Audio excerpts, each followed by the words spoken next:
Le second invité, c'est une dame sur ce plateau. La seconde invitée pour respecter la grammaire et l'orthographe française. Aurélia, Mutanda, Nzimbi. L'autre nom, c'est Talamaku. Talamaku. Talamaku, ça signifie quoi? Talamaku, c'est-à-dire occupe-toi de ceux qui te regardent. Celle qui prend soin des siens. Des siens aussi, voilà. Talamaku, voilà. en Kikongo. Oui. Alors,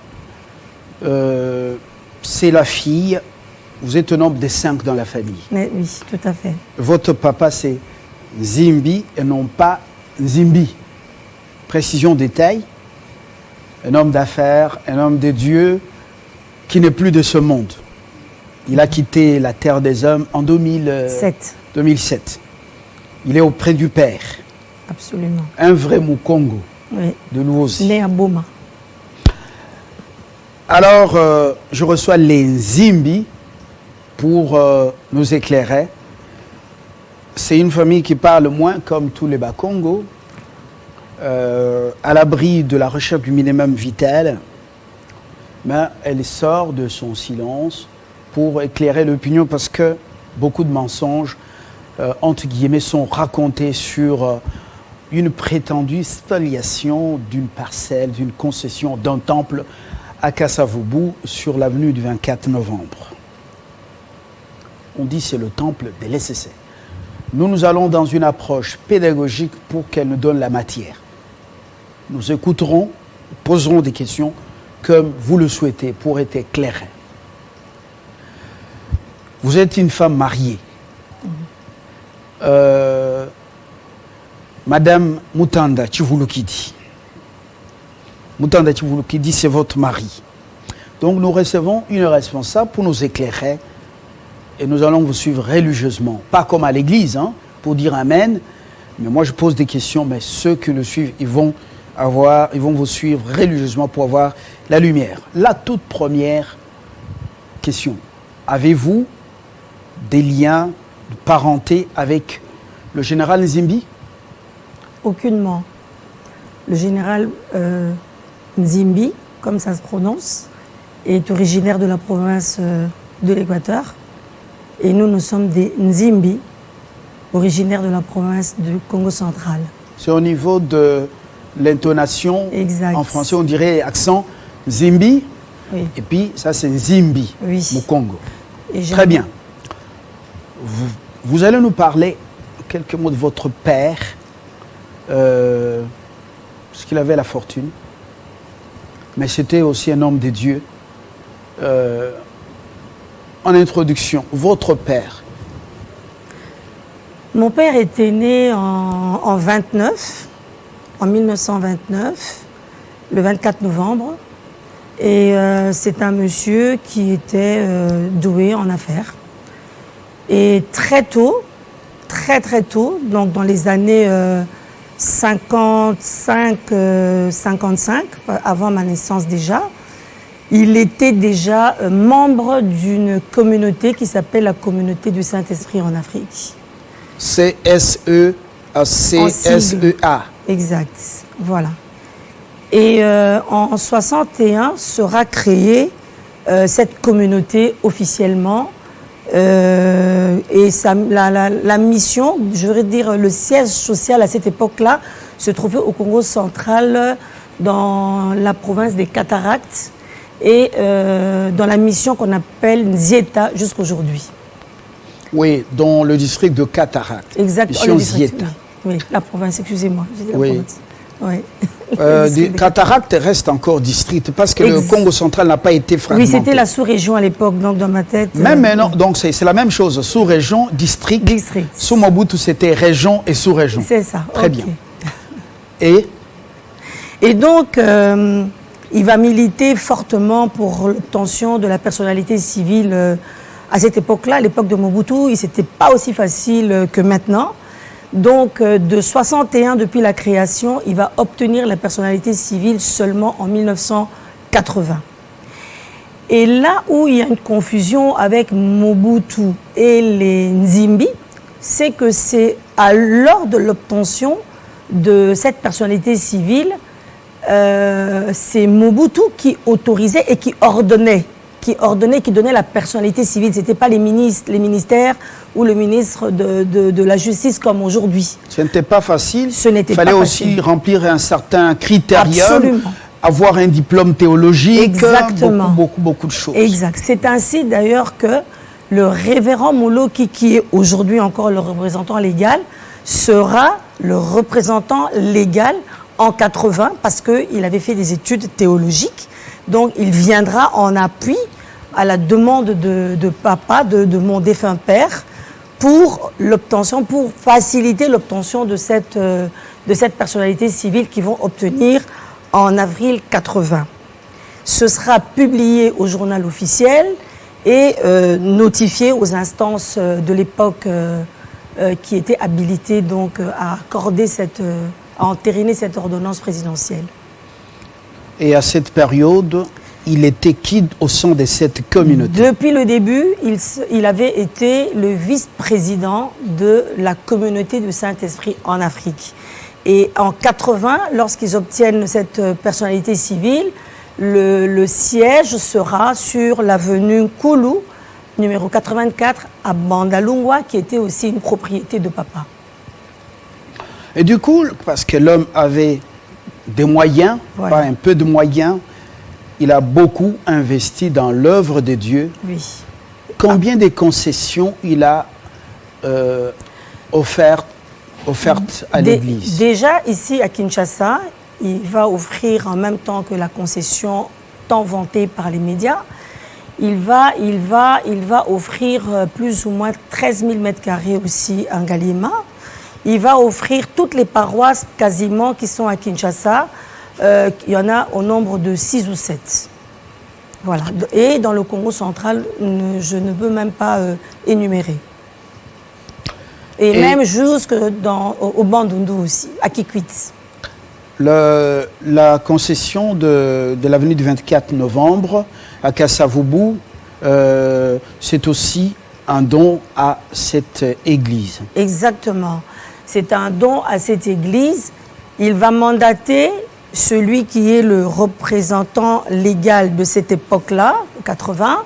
C'est lui qui va mener toutes les démarches administratives et afférentes pour que la concession soit mise au nom de la communauté du Saint-Esprit en Afrique, et il va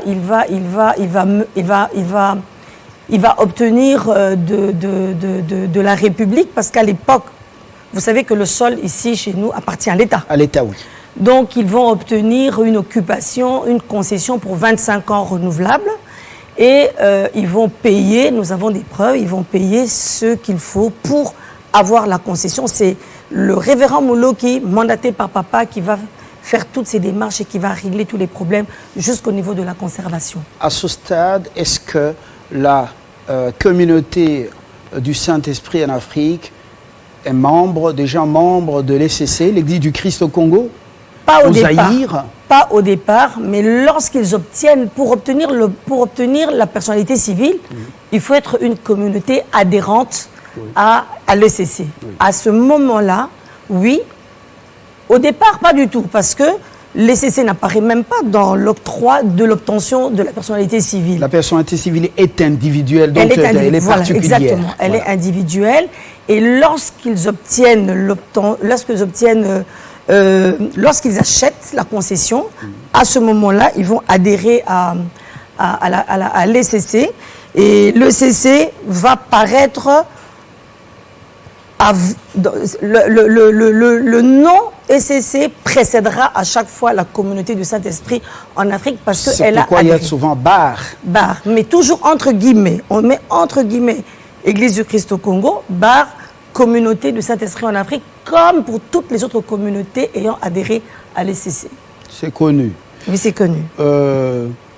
À ce stade, le patrimoine de l'Église du Saint-Esprit, l'Église de la communauté du Saint-Esprit en Afrique, son patrimoine, est-il devenu celui de l'ECC ou il reste le patrimoine exclusif de la communauté? Chaque communauté, individuellement, a ses biens propres. Aucunement, les biens des communautés appartiennent à l'ECC. Aucunement. Nous contestons ce que nous lisons dans la presse, ce qu'avancent certains journalistes, parce qu'ils n'ont pas la connaissance de la matière. Le patrimoine reste à la communauté, l'ECC ou SZ, à l'époque, ça devient seulement une plateforme qui couvre. Exact. Alors, on le voit avec la CBFC, communauté, la communauté baptiste du fleuve Congo, qui est dirigée par l'actuel représentant, l'actuel président de l'ECC, la SEBCO, dont Marini Bodo était le patron, il a aussi dirigé l'ECC. Donc, chaque église garde son patrimoine. Dites-nous, une parenthèse, est-ce que la concession de 24 novembre, patrimoine de la communauté du Saint-Esprit en Afrique, une donation de feu Gabriel Nzimbi Nsadissi, cette concession était-elle le don du feu Mobutu? Parce que la presse aussi en parle. Comme je l'ai dit tout à l'heure, feu Mobutu n'a ni de près ni de loin fait un don ni à mon défunt papa et encore moins à la communauté du Saint-Esprit en Afrique. Vous savez, la confusion qui règne n'est simplement due au fait qu'il y a Nzimbi et ils se disent si Mobutu est dans les parages, les Nzimbi et les Mobutu, c'est la même famille. Il n'y a aucun lien sauf lorsqu'il a ordonné lorsqu'il a accordé la personnalité civile à la communauté du Saint-Esprit en Afrique. Ce que véhicule cette fausse nouvelle, cette fausse réflexion, c'est vraiment des gens qui sont des ignorants.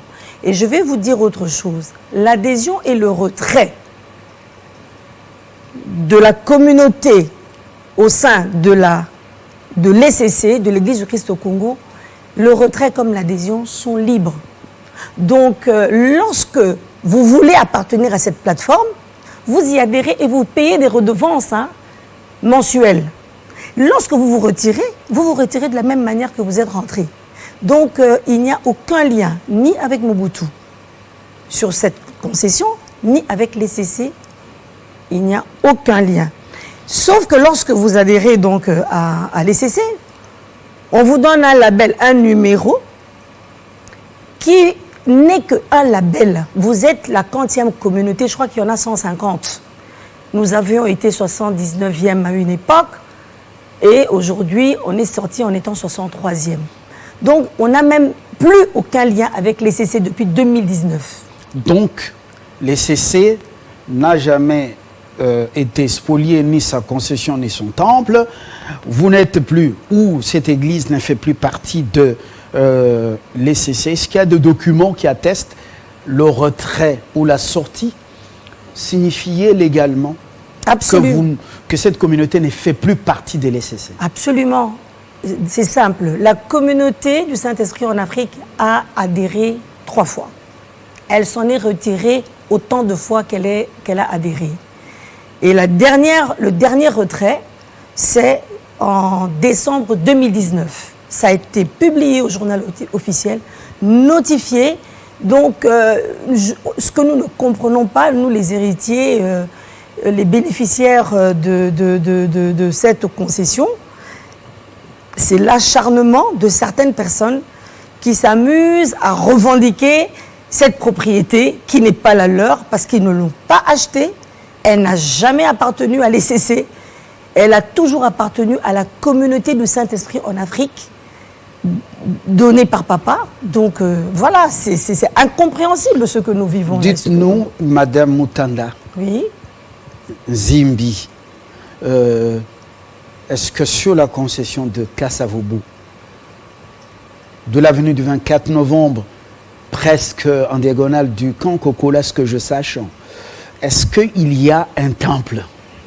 Il n'y en a pas dans la concession qui nous concerne aujourd'hui. Parce que nous avons vendu au professeur Bahati une partie de Avant d'arriver là, il faut quand même qu'on dise concession. Oui. Un temple délaissé, il n'y en a pas. Il n'y en a jamais eu. Mais un temple de la communauté du Saint-Esprit en Afrique, est-ce qu'il y en a? Il n'y en a pas. Le seul bâtiment qui avait été construit à l'époque du vivant de mes parents, ceux qui ont géré cette concession ont donné en location. Si vous allez sur place, vous allez voir qu'il y a un Libanais qui a construit sur la devanture. C'était là que mes parents de leur vivant avaient construit une sorte de temple. Aujourd'hui, il prie dans un 5 mètres sur 10 ou 12 une maison que ma défunte maman avait construite à l'époque.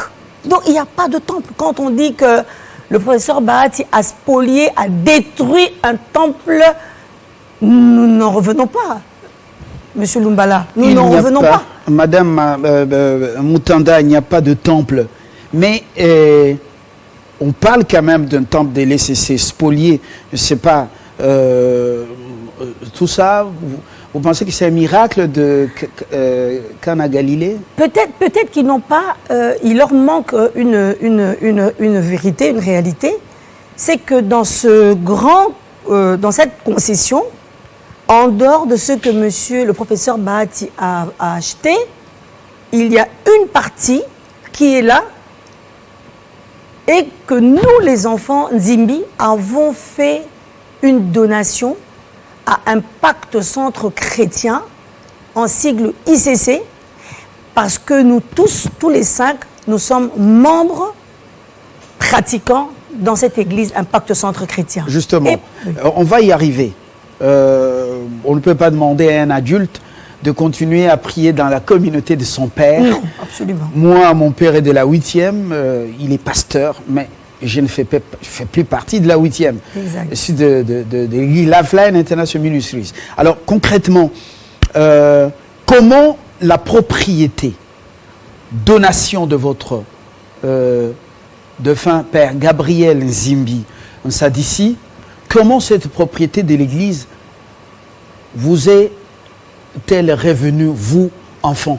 Et c'est vrai. Il est bon d'éclairer. Vous avez menacé l'église? Pas du tout.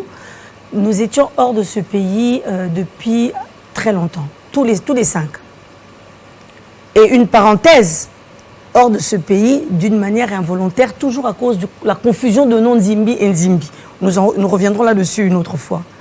Donc, mon mari et moi, revenus à Kinshasa il y a 7 ans maintenant, je serai appelée par ceux qui dirigent la communauté à ce moment-là.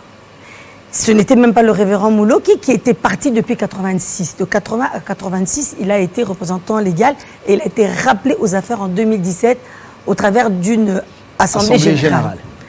Donc, il revient aux affaires et il nous cherche. Et on est déjà à Kinshasa. Et c'est là que vraiment ça nous tombe, ça nous étonne pas beaucoup parce que au décès de mon père, ma mère avait dit devant la communauté de mon papa déjà que attention, il y a 2 biens qui doivent revenir à mes enfants. Il me l'a dit avant de mourir, ce sera 24 novembre et ce sera la première maison qu'il a achetée dans sa vie qui se trouve dans la commune de Mandalungwa. Ça doit revenir à mes enfants. Comme par un effet... L'église était-elle d'accord? L'église était... je ne pourrais pas vous le dire, je l'ai su en 2019, lorsque ils vont faire une assemblée générale et ils vont interpeller les enfants.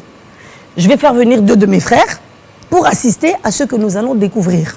Et ils vont nous dire, nous avons le devoir de vous dire que nous devons vous restituer 2 biens. Nous ne pouvons pas passer outre parce que c'était la volonté de votre père. Et nous, on est déjà locataires par l'église Impact Centre Chrétien sur ce terrain. Locataires. L'église Impact Centre Chrétien a déjà pris en location une partie du terrain. lorsque nous savons que le terrain nous revient, la concession nous revient... Attention avec le micro, hein, Oui, et il peut tomber en pleine émission en direct. C'est vrai que j'ai beaucoup de gestuels. Non, c'est normal. Voilà. Donc, à ce moment-là, qu'est-ce que nous allons décider entre frères et sœurs? On va arrêter d'être locataires. On va demander à notre communauté, non, à notre église, Impact Centre Chrétien, d'être locataire.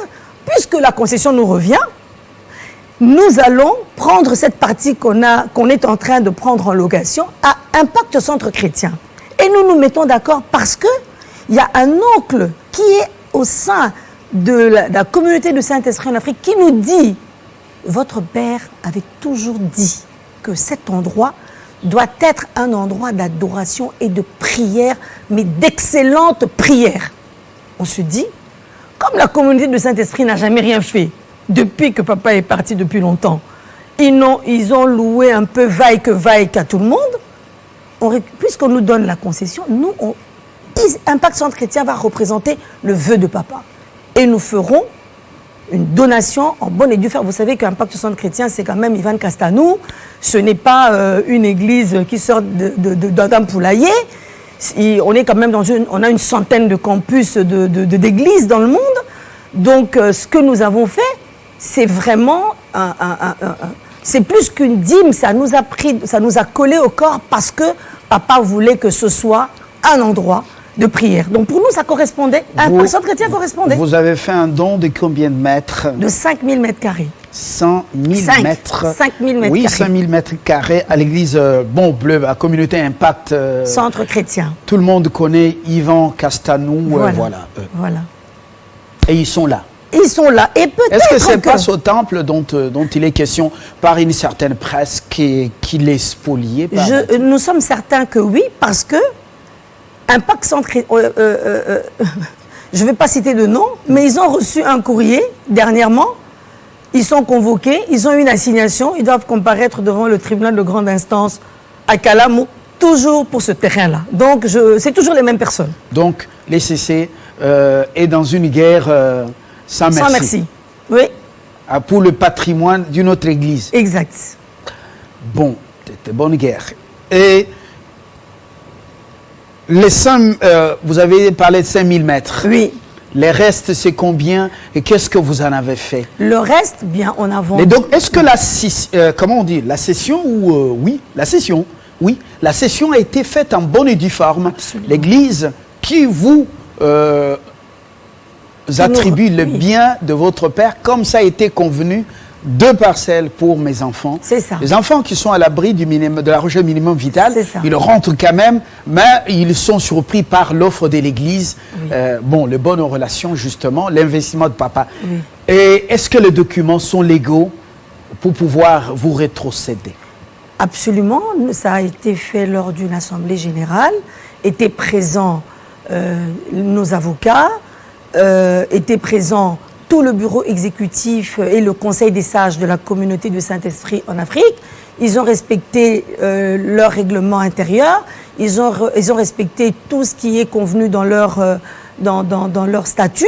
Nous étions là, 2 de mes frères et moi-même, et ça s'est vraiment fait, ça a été fait devant quand même les avocats. Oui, devant ça, est-ce qu'il y a eu des documents légaux dans les services compétents? Absolument. Nous avons informé le ministère de tutelle qui est le ministère de la Justice. Nous avons écrit à toutes les instances. Ce sont les avocats qui sont occupés, qui savent mieux que moi ce qui devait être fait, qui a été fait. Et vraiment, revenir depuis 2019, que cela a été fait en 2022 pour commencer à réclamer une matière qui pour nous était déjà révolue, réglée. Qu'est-ce qui leur a pris pour revenir maintenant et revendiquer la propriété? Vous avez des documents, je reviens à ma question, vous avez des documents qui attestent que l'Église vous a rétrocédé? Absolument, la donation a été faite notariée et tout, nous avons été devant notaire. Tout a été fait. On a encore fait une assemblée, générale en 2019. Et lors de cette assemblée, ça a été dit devant le Conseil des sages et devant tout le monde. Ils ont adhéré. Il y a un PV signé de tous les membres importants qui sont censés le faire, donc ils ont entériné la décision qui a été prise lors de cette assemblée. Donc, que voulez-vous de plus? Alors, après cette donation ou ce cadeau... Vous m'avez posé une question à laquelle je n'ai pas répondu. Oui, laquelle? Combien reste-t-il et qu'est-ce qui a été vendu? Justement, combien reste-t-il et comment êtes-vous arrivé à justement avoir un acquéreur dit de bonne foi, Bahati Lukwebo? Il n'a acheté, sur le reste, il n'a acheté qu'une partie de ce qui reste. Donc, le terrain est grand. Une partie a été donnée, une partie a été vendue au professeur Bahati Lukwebo. Et il y a encore une partie qui est là, libre, mais ça a été vendu, attention, ça a été vendu avec toujours l'accord de la communauté du Saint-Esprit, parce que lorsqu'ils nous ont rétrocédé, lorsqu'ils ont fait la donation, nous sommes engagés vis-à-vis de la communauté que nous ne ferons rien sur le terrain sans leur accord. Moi, personnellement, j'ai eu la procuration de tous mes frères et sœurs. Ils étaient d'accord avec moi pour que je rétrocède, que ce soit sur la vente, que ce soit sur quoi, que je rétrocède 50% à la communauté. C'est ce que nous avons fait. C'est vrai? Oui. La communauté oui. Du Saint-Esprit en Afrique vous accompagne-t-elle dans toutes ces démarches? Ils sont passifs, mais ils nous suivent parce qu'ils nous suivent vraiment en prière. Vous avez, énormément. En vendant à l'autre acquéreur, avez-vous respecté vos engagements pour leur attribuer ce pourcentage? Absolument, absolument. Nous n'aurions pas pu agir autrement parce qu'ils ont été honnêtes. Notre papa n'avait pas laissé un document en notre faveur en nous disant voilà ce qui va être fait. C'est eux qui ont eu l'idée. Donc, et ils nous ont montré un programme d'action de développement laissé par papa, par notre défunt père. Ça nous a beaucoup touchés et nous avons dit, nous allons nous vous accompagner dans ce programme de développement, ce qui fait que lorsque nous vous rétrocéderons les 50% en cas de vente, nous allons nous assurer que vous allez effectuer ce programme, ces actions vont être réalisées. Et vous savez ce qu'ils ont dit à ce moment-là? Nous vous nommons trésorière générale pour vous assurer que nous allons effectuer les actions, nous allons réaliser les actions désirées, programmées par votre père. Donc on est en excellent terme avec le révérend Molo qui est le représentant légal et chef spirituel. Nous avons de très bons rapports avec le conseil, tous les vieux, les sages. Vous pouvez vous renseigner au sein de la communauté, ils vont vous dire que nous avons été honnêtes avec les enfants, mais les enfants étaient plus qu'honnêtes avec nous. Voilà. Alors, les circonstances vous amènent à tomber sur un acquéreur, un homme, c'est le scientifique politique Bahati Lukwebo, mais à titre privé. Il va être intéressé, il accepte acquéreur. Est-ce qu'il a eu tous les documents légaux? Absolument, mais vous savez bien que le professeur Bahati est un scientifique. Il ne peut pas se mettre dans une affaire, dans une négociation sans que les documents soient véridiques, qu'ils soient honnêtes, qu'ils soient légaux aussi. Donc oui, le professeur Bahati a acquis en bonne foi, de manière très régulière. C'est pas nous qui l'avons appelé, ce n'est pas nous qui avons été le chercher. Un jour, on m'appelle, on me dit, le professeur Bahati est en train de visiter la concession. J'ai dit, oh, on n'a pas affiché à vendre, on n'a pas appelé, on n'a pas fait cette démarche-là depuis que nous sommes propriétaires. Nous n'avons pas fait cette démarche-là. Donc, personne, aucun des enfants d'Imbi n'était pressé ou dans un besoin tel qu'il faut absolument vendre. Donc, le professeur Bahati est venu visiter. On nous a dit une deuxième fois, il est venu visiter. Et puis, quelqu'un de sa famille ou dans son environnement d'affaires m'a appelé. Je suis allée avec les avocats. On a discuté, voilà, et on lui a dit, on a des petits soucis quand même. On lui a dit, on a des petits soucis à un niveau où, ça il faut que j'en parle parce que je crois qu'on n'a pas encore parlé de ça, c'est que nous avons dans cette communauté un schisme. Et dans ce schisme, il y a des indésirables qu'on appelle dans leur langage des exclus. Ces exclus proviennent d'où? En 2015, il y a une assemblée générale avec à la tête de la communauté du Saint-Esprit en Afrique, le prédécesseur de Papa Moloki qui, paix à son âme, n'est plus de ce monde. Alors, ils ont des problèmes et ils font paraître dans un journal officiel, comme quoi, c'est ce que nous avons pu lire, on découvre que ces exclus étaient indésirables, ils étaient dans un sabotage, mais perpétré dans cette communauté, et ils obtiendront, au travers d'une assemblée générale en 2015, l'exclusion de ces exclus-là. Et ces mêmes exclus-là, lorsque le révérend Moloki vient aux affaires, en 2017, il va se dire, moi je ne peux pas conduire une église déchirée, je vais procéder à une réconciliation des deux tendances. Voilà qu'en 2018, un an après son arrivée à la direction donc de la communauté du Saint-Esprit en Afrique, il va convoquer un conseil extraordinaire de réconciliation à Luozi. Voilà. Malheur à lui, il va être victime de cette bonne foi. Vous faites parler crocodile à Luozi? Presque, parce qu'on va extorquer sa signature, il va perdre la légalité de son mandat et les exclus vont le détrôner, le destituer et prendre la place du révérend Moloki. Il va se battre au niveau de Kinshasa avec les membres effectifs statutaires parce que ceux de Luozi ne l'étaient pas.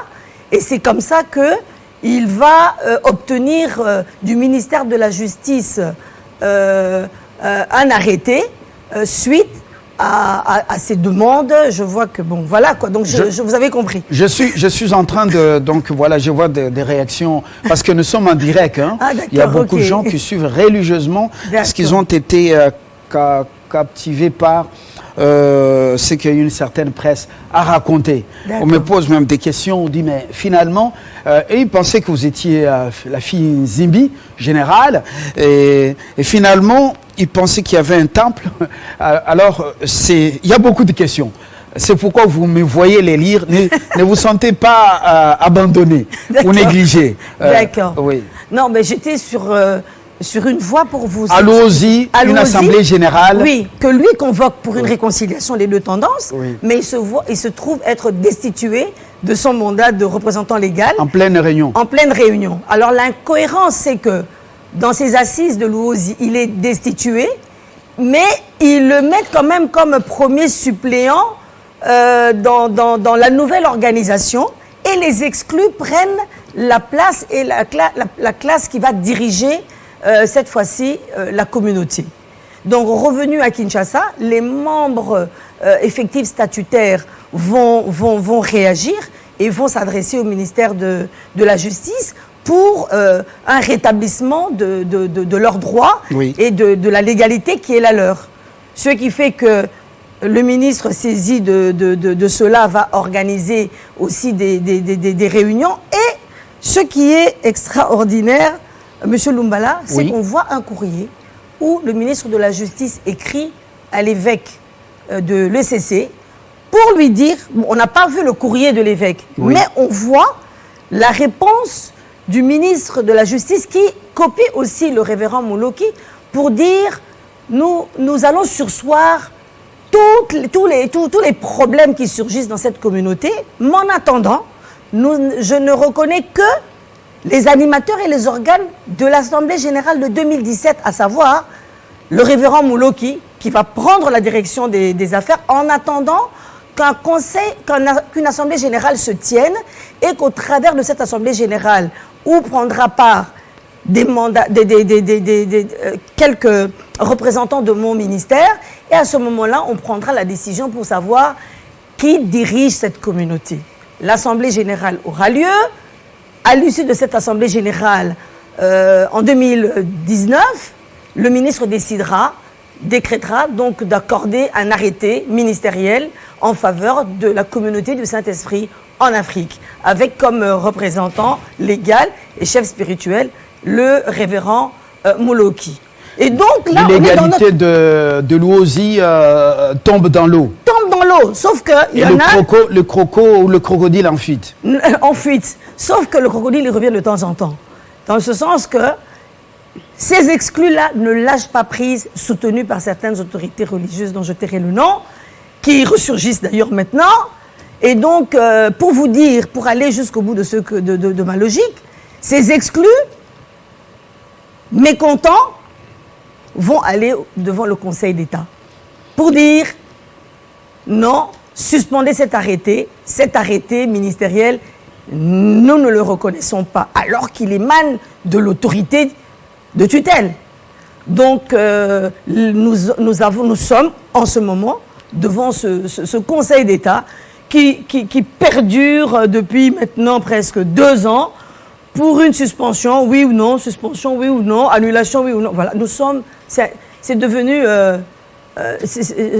c'est compliqué. Voilà. Au-delà des arguments dans ce pays, il faut que vous ayez Dieu pour réellement vous défendre. Absolument. Nous avons une justice très bien, une justice qui élève une nation. Je reviens quand même à un aspect très important. C'est hyper important. La partie qui reste, vous voulez en faire quoi? Après la vente à Posé Bahati, après la donation faite à Impact au centre ICC? C'est une décision collégiale. Hein. Donc je ne peux pas, moi, Aurélia Nzimbi-Talamak ou épouse Mutanda Chivulu qui dit, décider ou dire vraiment ce qu'on va en faire. On doit cogiter, on est un collège, nous prenons les décisions collégialement. Pourquoi cet acharnement contre l'acquéreur de bonne foi? Quelle est votre lecture personnelle? Je ne veux pas vous emmener sur un terrain politique. Qu'est-ce que vous comprenez? Il y a religieux, il y a politique, on sent que il y a également la coterie qui se rend dedans. Quelle est votre lecture personnelle? Moi, vous savez, j'ai appris tout cela, j'étais à l'extérieur du pays. J'ai conclu tout de suite que ce n'était que un règlement de compte entre politiques. Parce que ce n'est pas normal. Dès que les mécontents ont appris que c'était monsieur le professeur Bahati, mais tout a pris une autre tournure, rythme effréné dans tous les sens. Ça aurait été quelqu'un d'autre qui l'aurait acquis. Je pense qu'on n'aurait pas entendu autant de fausses... on n'aurait pas véhiculé autant de fausseté si ça avait été un autre acquéreur. À mon avis, ça a pris cette allure-là parce que c'est le professeur Bahati qui dérange, ou certainement il y a des jalousies entre eux, il y a peut-être une course je ne sais pas, une course de quelque chose, ils sont en train de courir et ils veulent... tous les moyens sont bons pour se faire des croque-jambes. Mais ça vient quand même, c'est pas anodin quand même, pendant qu'on parle de cet acquéreur qui aurait spolié un temple, mais ça tombe aussi au même moment que Memling serait acheté par la même personnalité, le même professeur. C'est compliqué là. Alors je sens que maintenant, est-ce que vous êtes prête à vous raconter les choses avec courage? Vous êtes prête à aller jusqu'au bout en justice quand on connaît les méandres de cette justice? En tout cas, et la politique, comment elle pèse sur certaines choses? Ben oui, avec nos avocats, nous avons décidé d'aller jusqu'au bout des choses. On ne peut pas salir ni la communauté de notre défunt père gratuitement, ni salir les enfants, et ni salir l'acquéreur qui nous a fait confiance et qui a acheté son bien en toute tranquillité, et puis le voir tourmenté par des personnes qui ne sont pas honnêtes. Oui, nous allons continuer et nous allons leur demander les preuves de ce qu'ils avancent, parce que nous avons les preuves de ce que nous avançons. Voilà, je crois que l'essentiel est dit, du moins pour l'instant. La lumière est apportée. Il n'y a jamais eu il n'y a pas un temple sur place. Sur 24 novembre, dans cette concession, l'église à laquelle, ou la communauté à laquelle la donation a été faite, elle a donc bien voulu, selon ce qui a été décidé avec le donateur, Feu Gabriel Zimbi Sadissi, de pouvoir rétrocéder aux enfants un document, voilà, une concession de Kasavubu. Et voilà, ils ont fait un don à une église, et puis ils ont vendu une partie reste. L'ECC ne peut rien réclamer dedans, ni son représentant, le représentant légal qui est également le patron de la CBFC, qui est le président de l'ECC. Le patrimoine, c'est un patrimoine de l'église, de la communauté du Saint-Esprit, donc en Afrique. Et puis, voilà, tout ce qui est fait, ce tapage médiatique, avec des affirmations telles que vous les lisez, selon ces témoignages, bon, vous avez compris, on ne déduit rien. Et ensuite, ce n'est pas la famille Zimbi, ce n'est pas la famille Zimbi, c'est la famille Zimbi Sadissi et Mukongo qui n'est pas Mongala. Il ne fut pas un officier militaire. Voilà, sa fille est là, ils sont tous 5 vivants. Elle raconte des choses qui tiennent la route. Alors, nous, on a fait notre boulot, c'est à vous d'en juger. Alors, ceux qui s'évertuent à marcher ou à manipuler le nom de Bahati Guet dans leur bouche, sans pour autant aussi leur accorder la parole, voilà. Ils savent ce que ça donne après. Nous irons voir le docteur Bokundoa, qui nous connaît très bien, pour avoir sa version des faits.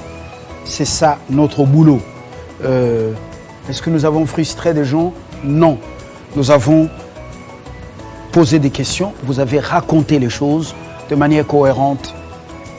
Ceci étant fait, c'est le moment pour nous de jeter l'encre, à moins que vous ayez un mot, comme on dit, un mot de la fin. Je voulais juste vous montrer ce document. On met Mobutu Sese Seko Kukumbwendu Wazabanga, général des corps d'armée. C'est un document qui ordonne la personnalité civile. Oui, vous pouvez lire, pouvez lire. Ordonne la personnalité civile. La personnalité civile est accordée à l'association sans but lucratif Communauté du Saint-Esprit en Afrique, dont le siège est situé à la mission. Donc c'est un document, ça c'est une copie de journal officiel. Et ici, vous verrez les personnes qui dirigeront, donc, vous voyez ici, le révérend Mouloki et Nzimbi Sadissi, vice-président. Ça, c'est déjà... voilà ce que... Voilà, je voulais quand même que les gens... C'est la seule relation qu'il y a entre Mobutu et la communauté du Saint-Esprit, c'est celle-là. Il n'est pas marié Église du Christ au Congo. C'est ce que je voulais que les gens voient déjà à cette époque-là. Donc, la personnalité civile est bel et bien accordée. On ne parle pas ici de l'Église du Christ au Congo. On parle de la communauté du Saint-Esprit en Afrique. Merci. Voilà. La SEBCO garde son patrimoine, la CBFC garde son patrimoine, la 8e communauté des églises de Pentecôte en Afrique centrale garde son patrimoine, chaque communauté garde son patrimoine et l'ECC reste juste le label ou une plateforme. C'est ça. Alors, je crois que tout est dit. Le reste, c'est donc aller vers l'ECC, dont on dit que le temple a été ou spolié. Nous sommes arrivés sur le terrain. Il n'y a aucun temple à part votre église actuelle de Castamou. Impact Centre Chrétien. Voilà. Ouais. Et puis le reste. Très bonne journée. En tout cas, je vous remercie. Madame Moutanda Chivulu qui dit de nom de la famille Zimbi Talamakou. Voilà. Vous êtes une princesse Louba. Merci. Voilà. Par alliance. Par alliance. Je voulais vous dire qu'il y a mon grand frère qui est là, qui est arrivé, Alfred Mendes aussi. Donc nous sommes deux. Mendes Nzimbi. Ah, voilà, Nzimbi. Je vois pour les gens qui voilà, connaissent. il y a un autre Nzimbi ici. Oui. Pas Nzimbi. Oui, un Nzimbi. Okay. Voilà. Bon, notre rôle, c'est de raconter les choses. Voilà. Le vôtre, c'est de recevoir et de juger. Voilà. Et voilà. On tire quand même beaucoup sur Bahati. Je ne sais pas pourquoi. Bon, voilà. C'est aux politiques de tirer les conséquences. Mais il est bien armé. Moi, je fais confiance au professeur. Il est bien armé. Merci. Bonne journée. Merci beaucoup, le carnet rose ou bien voilà les anives. Et puis après, nous allons nous reposer un peu. On a beaucoup parlé depuis le matin.